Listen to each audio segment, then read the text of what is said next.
Lies of P is finally here, and I stormed my way through the game in about 30 hours in the first 2 days so that I could give you my complete thoughts on how it's panned out. This game has been heavily compared to Bloodborne in the time leading up to its release, and as that is one of my favorite games of all time, I wanted to give you my 2 cents on whether or not that's a good comparison. For a little background on me, I've been a Souls fan for years. In the time leading up to the release of this game, I played through Dark Souls 1 on 2 different characters, played through Bloodborne on 2 different characters, and finally got around to beating Elden Ring for the first time, which is hilarious as I've owned it since release and just never really got to playing it. And in the past, I've beaten the hell out of Dark Souls 3 as well. So, from the perspective of a Souls enjoyer, how does Lies of P stack up? Warning, there are obviously spoilers ahead. Firstly, I want to say that Bloodborne is a decent comparison in my eyes. I shielded myself from everything about this game all the way until its release date, so before now, I didn't know if people were just overhyping the game or something, saying it was basically Bloodborne 2. But I don't think they're that far off. Lies of P's combat is fast. You'll be dashing in and out, trading blows with your opponent, and healing quickly to stay in battle and keep the encounter going until it's finished. There are a few interesting things about the combat with this game that I'd like to mention though. First off, there are these glowing red attacks that you can't dodge through or block regularly, forcing you to have to perfect parry. I am personally not a big fan of games that force you to learn perfect parry timing. I think perfect parrying is a great option for players to have, but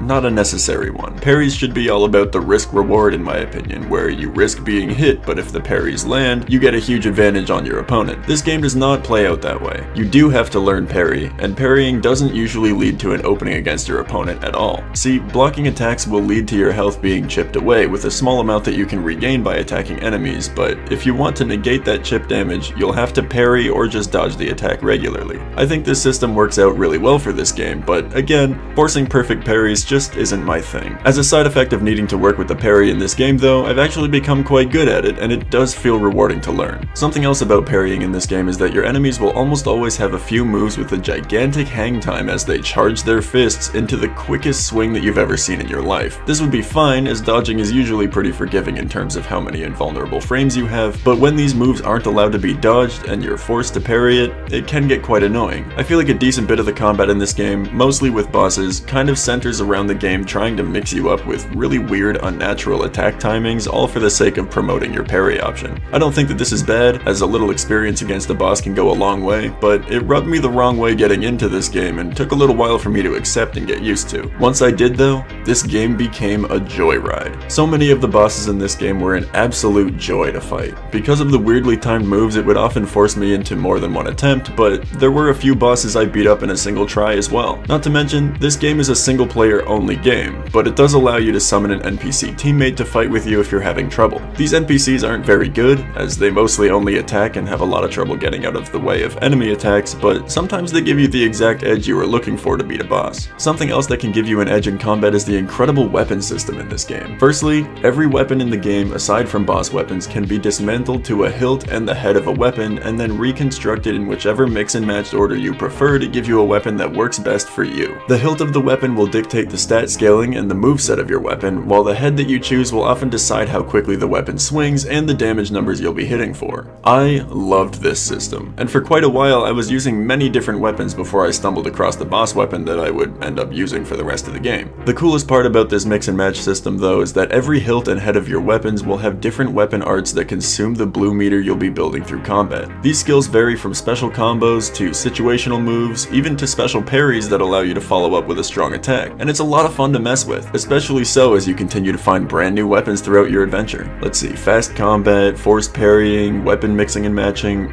Oh yeah, there are parts of this game that aren't just the combat. Lies of P's story is an incredibly interesting one to me. It's rare that a Souls-like experience not made by Fromsoft gets me extremely attached to its characters and the world like this game did. I genuinely wanted to find out more than I was given, and grew an attachment to many of the characters throughout the game. I was trying to make predictions on where I thought the story was going, I was looking between the lines trying to find out the true intentions behind certain characters, and I was really intrigued by the spectacle it provided. Lies of P is rich with lore and great world design, which goes for the physical aspect of it too. I loved every area in this game. The enemies were fun to fight and overcome, the bigger, more difficult enemies were satisfying to finally defeat, and honestly, it might be one of my favorite Souls-like worlds ever. It's all naturally connected like in Dark Souls 1, and that goes a long way for me, as I also found it interesting that through multiple points of your adventure you end up walking back into the hotel hub area more than once. I don't really know how to praise the world more than that, but I really enjoyed it. All aside from one area where you're made to ascend this building by walking on these wooden beams. I hated this place, but everything else in the world was great.